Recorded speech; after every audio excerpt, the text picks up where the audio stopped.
Nothing less than a new world order. This is the pledge of the world's most powerful leaders, representing 90% of the global economy. Thursday's G20 summit, they say, has changed the rules of the game. Today, the largest countries of the world have agreed a global plan for recovery and reform. This involves the biggest goal of Agenda 2030, unanimously adopted by the 193 UN member states at the start of the three-day summit on sustainable development. It is a follow-up to the UN's Millennium Development Goals adopted in 2000 that have lifted millions of people out of poverty over the last 15 years. The new agenda recognizes that the world is facing immense challenges. They include widespread poverty, enormous disparities of opportunity, wealth, and power, and environmental degradation. The new agenda commits every country to take actions that will not only address the root causes of poverty, but also increase economic growth and prosperity, and meet people's health, education, and social needs while protecting the environment. The true test of commitment of Agenda 2030 will be implementation. We need action from everyone, everywhere. 17 Sustainable Development Goals are. Prime Minister Modi also called on the leaders to help usher in a new globalization for the collective well-being of humankind and have multilateral fora focus on promoting the shared interest of humanity. And the External Affairs Ministry spokesperson Ravish Kumar in a tweet shared the highlights of the virtual G20 summit. These highlights include the need to put human beings at the center of our vision of global prosperity and cooperation, freely and openly sharing the benefits of medical research and development, develop a... But they also want to reverse its natural flow. But we will have to accept the fact that globalization is slowly losing its luster. Most nations have seen a decrease in cross-border financial investment. Further, growth in the global supply chain has also stopped. The solution to this worrisome situation against globalization is not isolation. Its solution is in understanding and accepting change, and in formulating agile and flexible policies.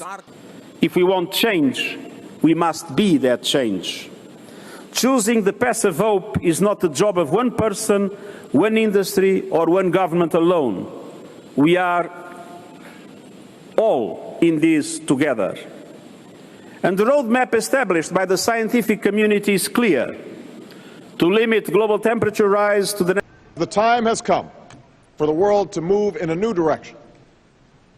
We must embrace a new era of engagement based on mutual interest and mutual respect, and our work must begin now. And the President outlined his vision of a new world order in which the US would participate fully. In this coronavirus.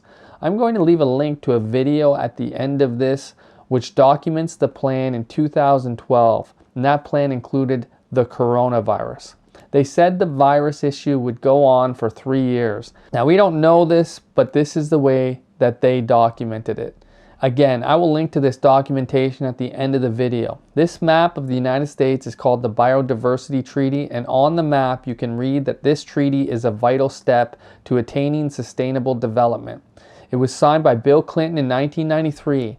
In that map, all the yellow and red areas they say will be off limits to humans and for animals only.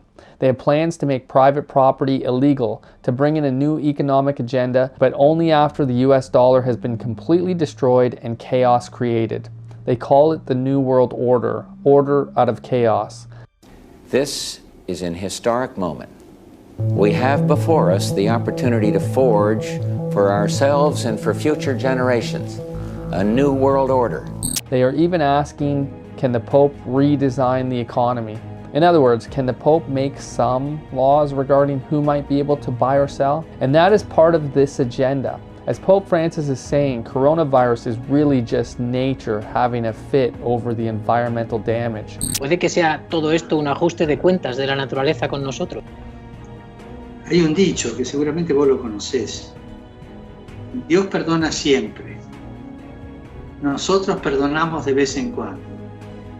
La naturaleza no perdona nunca.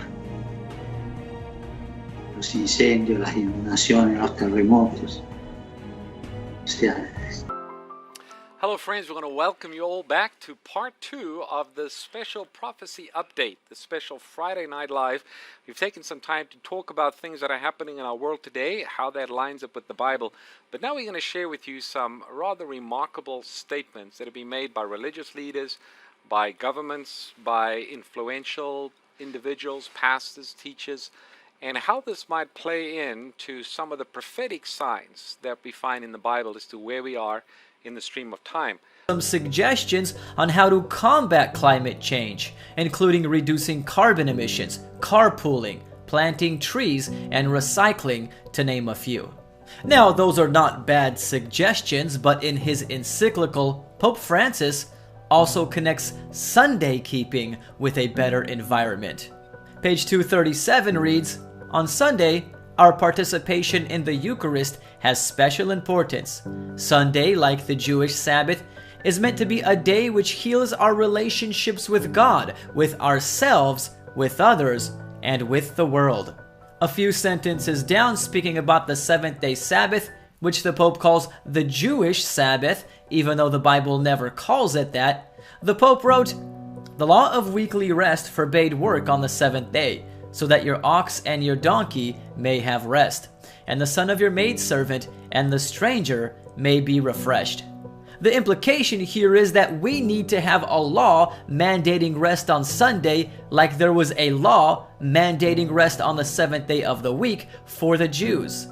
So it appears that Pope Francis's agenda on climate change includes getting Sunday rest and worship mandated by law because he thinks it will improve the environment.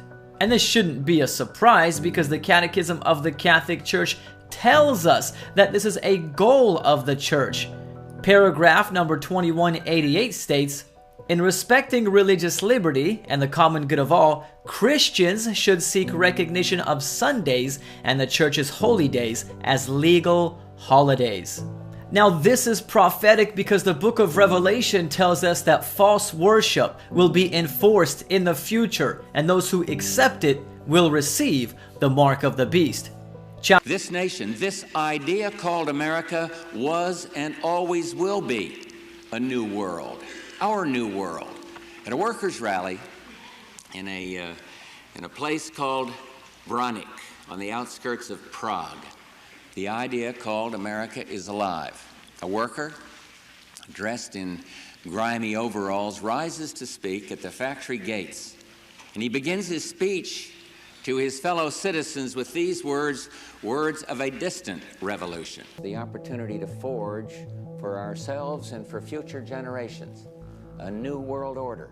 You want us to stand down. You want us to back off.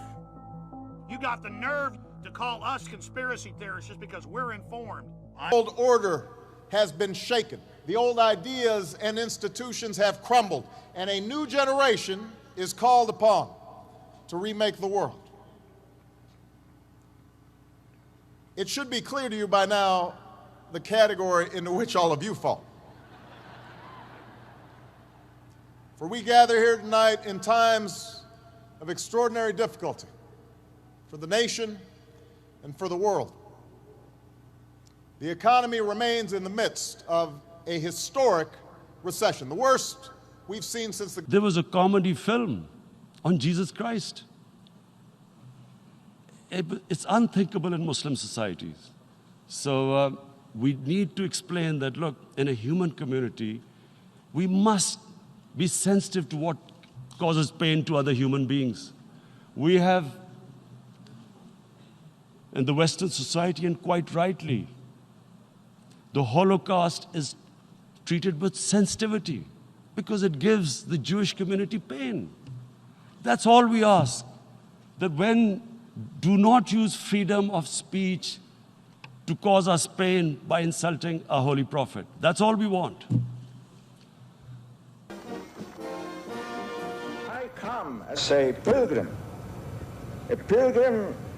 in the cause of justice and peace and human solidarity, striving to build up the one human family.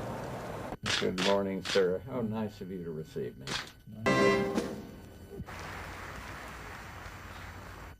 Forget our responsibilities. We honor you for helping to lead a revolution of values and spirit in Central Europe and the former Soviet Union, freeing millions to live by conscience, not coercion, and freeing all of us from the constant fear of nuclear war.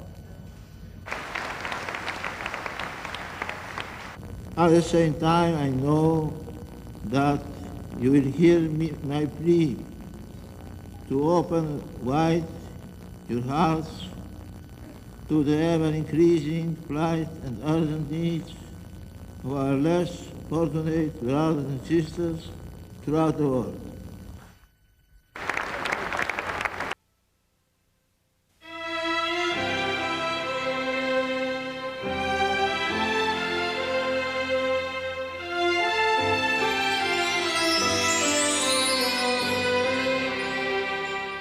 God's eternal promise. Sunrise caresses the Sonoran Desert of Arizona. This is a place similar in climate and foliage to the land where the Son of Man walked and preached the word of his Father in the nation of Israel 2,000 years ago. Comes now another man, a first-time visitor to the great southwestern beauty of the New World. His is a pilgrimage of hope, love, peace, and unity in the work of service. Told me that Pope Francis is telling Christians not to try and convert unbelievers. Pope Francis told Christian high school students this weekend they should respect people of other faiths and not attempt to convert them to Christianity, insisting we're not living in the times of the Crusades. He said, the last thing I should do is try to convince an unbeliever. Never, he said. The last thing I should do is speak. This is understandable for the Pope because he believes that we're all children of God. However, I'm not a Roman Catholic, I'm a Christian, and I believe the words of Jesus, that we're not all children of God and that we need to be born again to come into God's family. Also, I obey the command of Jesus to go into all the world and preach the gospel to every creature. We need your message that true liberty requires us to live our freedom not just for ourselves, but in a spirit of mutual support. Here in America, you'll find a nation that Mr. President, dear friends, as I begin my visit to the United States, I express once more my gratitude for your invitation, my joy to be in your midst, and my fervent prayers that Almighty God will confirm this nation and its people in the ways of justice, prosperity, and peace. God bless America.